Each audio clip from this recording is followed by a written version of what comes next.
안녕하세요. 행복한 기다림 미TV입니다.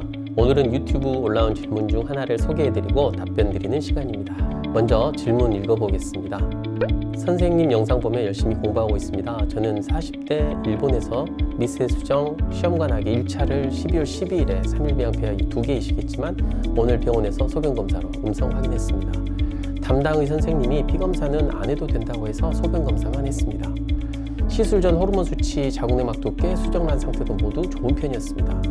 시술 후에는 프레마린 0.625mg을 오전 4알, 오후 4알 복용하고 크리논 90mg캐를 하루 1개씩 넣었습니다. 이 정도면 충분한 양의 약 처방인가요? 지금도 몸 컨디션은 나쁘지 않아서 오늘부터 약을 다 멈추고 2-3일 내로 생리 시작하면 시험관 2차를 바로 들어갈 예정입니다. 냉동에 둔 수정란이 3개가 있어서요. 제가 하나 궁금한 것이 있는데요. 배아이식은 착상의 문이 열릴 시기를 잘 맞추는 게 중요하다고 하는데 저는 생리 주기가 평균 25일 정도, 생리는 4일 정도 하는데 저와 같은 생리 주기가 짧은 사람은 생리 시작 며칠 정도의 배아이식을 하는 것이 좋은가요? 1차 때 배아이식 시기가 너무 늦었던 것이 아닐까 하는 생각이 자꾸만 머릿속에 맴돌아서요. 여기 담당의 선생님은 설명을 거의 해주시지 않으시고 여쭤볼 분위기도 아닙니다. 너무 힘듭니다. 한국에서 치료받고 싶지만 상황이 여의치 않아 선생님 영상으로 이것저것 영양제도 챙겨 먹고 하고 있습니다. 정말 감사드립니다. 먼저 답변 드리기 전에 하나 문제점을 발견했습니다. 바로 임신 확인을 위해 소변 검사로 충분하다는 것인데요. 전혀 그렇지 않습니다. 2가지 이유가 있는데요. 제가 전 영상에서 후크 효과를 말씀드린 적이 있습니다. 너무 과도한 호르몬이 생성되면 임신 테스트에서 음성이 나오는 효과를 말합니다. 테니스공 검수원에 공을 하나씩 던지면 검수가 가능하지만 바구니채 던져버리면 아무것도 검수하지 못하고 다 놓쳐버리는 것과 같다고 생각하시면 됩니다. 그럴 경우 임신인데 임신이 아니라고 생각하고 복용하던 약을 다 중단하게 되고 결국 초기 유산으로 그 시도는 끝나게 되니 이 얼마나 황당한 상황인지 모르겠습니다. 두 번째로 아주 낮게 시작해서 소변 검사에는 나오지 않고 나중에 자궁에 임신된 나팔관이 터져서 실려가는 경우도 있습니다. 피검사를 했다면 수치로 나오니까 재검하든지 해서 미리 진단이 가능했을 상황을 몹시 나쁜 쪽으로 몰고 가는 것으로 생각하시면 됩니다.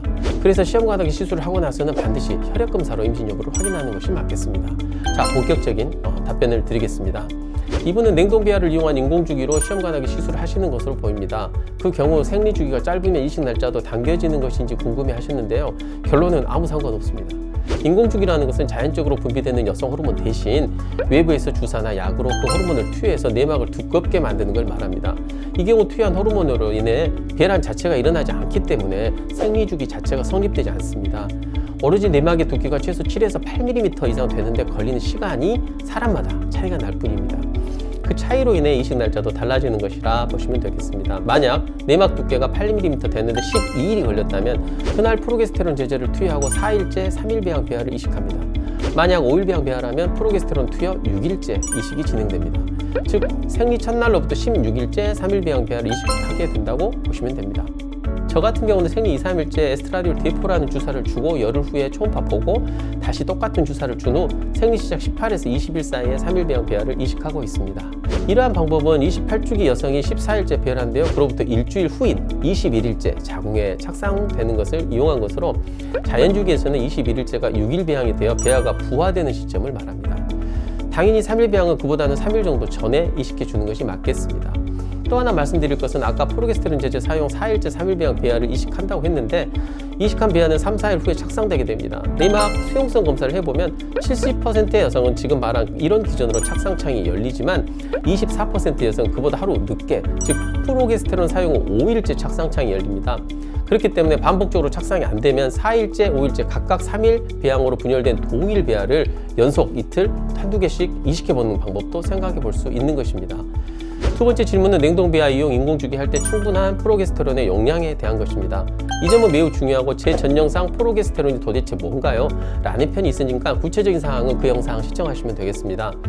프로게스테론 제제는 프롤루텍스나 타이오프로게스테론 같은 주사제, 크리논겔이나 유트로게스탄, 예나트론 등의 질정, 듀파스톤 같은 경구용 제제가 있습니다. 센터에 따라 경험이 축적된 어떤 종류의 약을 사용해도 무방합니다. 다만 이러한 프로게스테론 제제를 사용한 다음 날 프로게스테론의 혈중 농도는 11나노그램/ml 이상은 되어야 하고 이식 당일은 15를 넘겨야 합니다.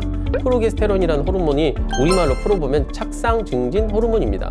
그래서 이 호르몬의 체내 흡수 능력이 사람마다 차이가 있고 제대로 흡수되는지 혈중 농도를 살펴보고 아까 말한 정도가 유지되지 않으면 추가적인 처방이 필요합니다. 예를 들어 프롤루텍스 주사 하루 한 번 25mg과 예나트론 질정 하루 한 번 사용하고 다음날 혈중 농도가 5 정도로 매우 낮다면 주사를 하루 2번을 올리고 듀파스톤 경구용 제제를 하루 3번 복용하도록 해야 합니다. 그리고 이식 당일 다시 체크해서 23 정도가 나오면 잘 유지되고 있으니까 추가로 할 것은 없습니다. 그러면 처음부터 몽땅 주면 좋지 않을까?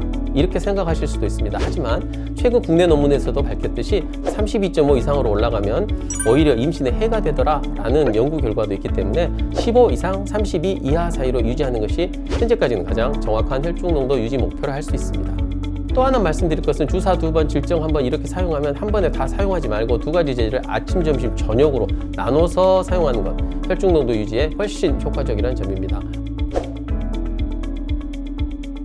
오늘은 두 가지 질문에 대해서 답변 드렸습니다. 제가 우려되는 것 하나가 있는데요.